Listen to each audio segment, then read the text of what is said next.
Et oui, le Japon vient de connaître un nouveau séisme sur l'archipel, mais un autre séisme musical cette fois-ci a eu lieu il y a quelques jours avec l'arrivée au pays de Teddy Riley pour un concert assez événementiel et surtout l'occasion pour lui de présenter ses nouvelles aventures, en tout cas ses nouveaux projets musicaux, notamment avec la formation de son groupe Guy 2.0 qui, comme son nom l'indique, est la nouvelle mouture de son groupe historique Guy. Alors c'est l'occasion aussi de vous montrer 3 maxi-singles sur lesquels Teddy Riley a travaillé et qui en fait font partie un peu de son histoire. Alors on commence en 90 avec la chanteuse Jane Child pour qui Teddy Riley remixe le titre I Don't Want to Fall in Love et qui est tout simplement jouissif. Il faut savoir que la chanson sort d'abord dans sa version originale, plutôt on va dire pop rock, et Teddy reprend le morceau de A à Z et il en fait un mix qui en fait entre dans le panthéon de New Jack Swing.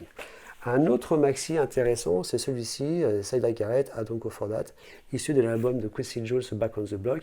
En fait, c'était apparemment le seul témoignage sur disque d'un rapprochement, d'une collaboration entre Quincy Jones et Teddy Riley. Teddy Riley a toujours bien sûr expliqué que Quincy est sa plus grande influence et son mentor dans le domaine de la production.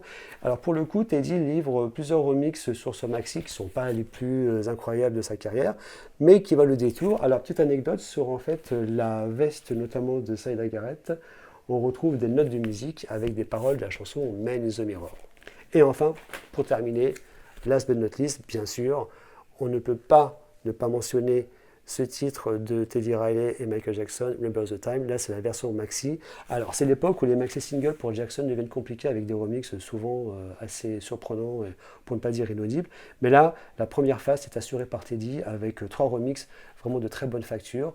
Et en fait, on se rend compte qu'avec Dangerous, Teddy Riley a accès au grand public et que le New Jack Swing trouve sa voie vers un très large public. Voilà pour ces 3 disques, dites-moi si vous les connaissez, si vous les appréciez, et puis surtout on attend la suite des aventures de Teddy Riley en musique et aussi en autobio parce que son livre sort en février prochain.